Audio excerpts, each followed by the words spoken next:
What's up, everybody? This is going to be a general reading for the Venus retrograde. This is like a quick little spread that I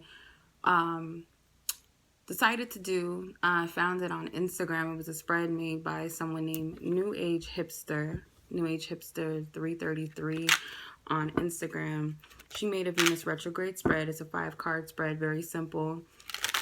So I'm going to use my some cards that I made, just some little phrases and keywords and trigger words on there. So I'm going to use those, and then I'm going to use my tarot deck to clarify. So the 5 positions we have is, first position is, where is your heart at? Where is your heart at? During this Venus retrograde, this is a collective energy. Marriage, okay. Okay. What are you subconsciously value, or what are you, what are your subconscious values? Okay, so what are your subconscious values during this Venus retrograde?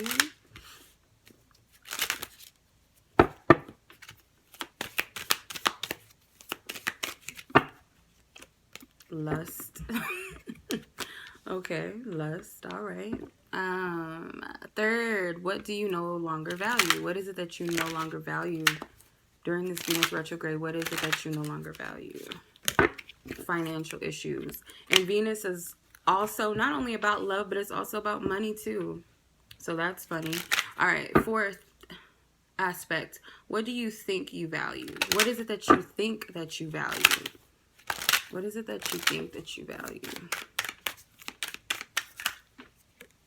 Desire and attract. Which was supposed to be desire and attraction, but my words are too big, so I couldn't really put that in there, but yeah. 5th position is what you love and value most. What is it that you love and value the most? What is it that you love and value the most? Karma, spying, breakup, drama. Okay, let's see. And stop. Soul tie. You desire some sort of soul connection. Okay, so I'm going to clarify with the Walu Tarot. See what we got here. Let's see, Divine Spirit, please clarify these cards.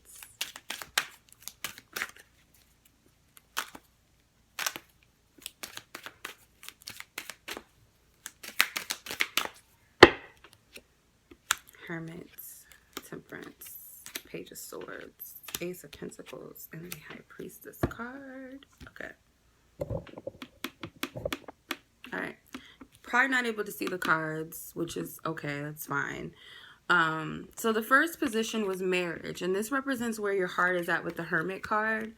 So what I'm picking up is that this could be a subconscious thing that you're kind of like studying the idea of marriage, or if you guys are in a marriage, it could be wanting to better that marriage right now. It could be some soul searching when as it relates to the idea of divine marriage and divine unions. Not everybody's ideal of marriage is the same.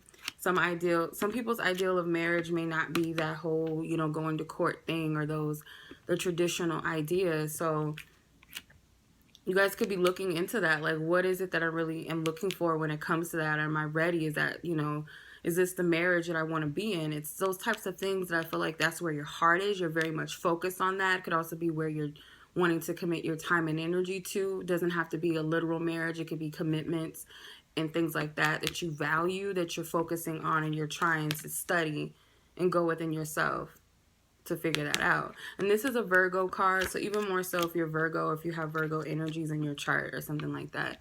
So the second thing is what are your subconscious values? And you have a lust with the Temperance card. So lust with a healthy balance. I don't feel like it's just like this lustful energy where you can't control yourself, or it's all about sex, or it's all about looks or something. I don't get that. I feel like it's in a healthy balance. It could be that you guys have a strong connection to a Sagittarius person, or you could be a Sagittarius person. It's not going to resonate with everybody. But I feel like this is a balanced, lustful energy. For some of you, it could be that you're all about sex and you're all about looks, and spirit's working to help you find balance with that energy, moderation, not spending too much time on what feels good all the time. Sometimes you got to focus on, mental stimulation and spiritual stimulation, emotional stimulation, not always the physical things that you have to, have at the moment, or I gotta have this person, or they gotta look like this or be like that. And Venus retrograde, of course, she's all about beauty too. The arts, beauty, food, fashion and all that feel good stuff and look good stuff. But if it's in an indulgence, I feel like Spirit wants you to find balance with that. And you could be getting some spiritual help. There's a lot of major arcana cards in the spread too. Majority of the cards are major.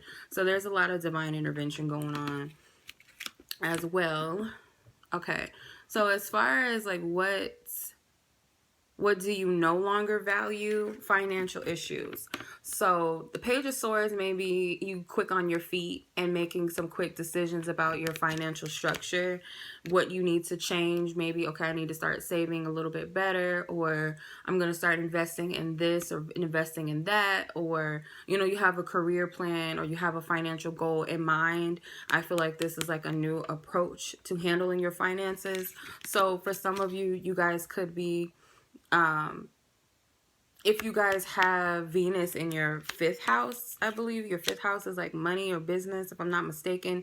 Anywhere where money is a value, it could be that especially like Taurus energy, Tauruses, anyone who has like maybe your Venus sign is Taurus or something, you guys could be going through a change in your finances. And I feel like you guys no longer want to struggle in some way, or if you have been you've been mismanaging your money, or someone around you has been, I'm getting that you want to shift this around, but it's like it requires you stepping out on a different approach mentally, handling it. I hope that makes sense. Okay, when it comes to what do you think that you value? Desires and an attraction with the Ace of Pentacles. So you think that you value the material things in life. Maybe you think that it's all about money, it's all about beauty, looks, because that's what Venus is about. But it could be like material things. It's all about attracting and the law of attraction. We can have whatever we want. We can manifest whatever we want. Not to say that that's not true, but you feel like that's all that you value is things coming to you with a quickness, or the material things in life, or maybe one specific goal is all that matters to you. That's what you think you value. And that might not necessarily be the case for you. Another thing I feel is kind of goes back to that lustful energy. You can lust money too. Doesn't just have to be like physical things. But what I'm picking up with the soul tie energy, this is what it is. Actually, I skipped a sentence. It's not what you love and value. It's how can you reconnect to what you love and value? So what can you do to reconnect what you love and value? Soul tie, clarified by the High Priestess. And this is spiritual energy. So how you can reconnect with the things that you truly love and value is getting in touch with your true heart. Getting in touch with your soul. And that's like not easy to tap into. A lot of people don't really know what the soul is. They can't fathom what that represents or what that means. But I feel like it's a heart-based energy with the High Priestess. She's a water energy like Pisces and Cancer. So she represents emotions. And I feel she also represents the subconscious. She represents the things that we can't explain, the things that we can't see, but we can feel. We just can sense it. And I feel that's the easiest way to tap into what really matters is what does it feel like. It's enough to look at the outside appearance of things and feel like that's what you want and that's what you need, because Venus is all about what you feel like you want. I gotta have, the latest fashion. I gotta look good. I gotta smell good. I have to eat good. I have to, lay on the finest sheets, and I gotta have money and blah blah blah. Like, she represents that, but she also represents love too. And I feel like that's what Spirit's telling you, is to tap into the heart space energy of this, if that makes sense. There is a soul tie connection that you value, and it doesn't have to be with a specific person that you know or you don't know, but I feel like that's what you're really seeking. And it's not always about love, romantic love, soul ties. This could be soul ties between spirit, you know, your family, yourself, most importantly. But I feel like if this is on a love level, on a romantic level, you really do value more so than anything a soul connection. That's what you're really looking for. It's not so much about the desire, the lustfulness, the attraction, and being married to someone and having a title or label. It's the soul connection. And I feel like in order to reconnect with that is to connect with your inner emotions and yourself first. And that's sounds easy. For some people that might sound cliche, but it's really, you know, that's really some real stuff. You can't connect with others until you connect with yourself, until you know yourself. And that's what I'm picking up for you guys. So I hope you guys enjoyed this. Much love. Peace.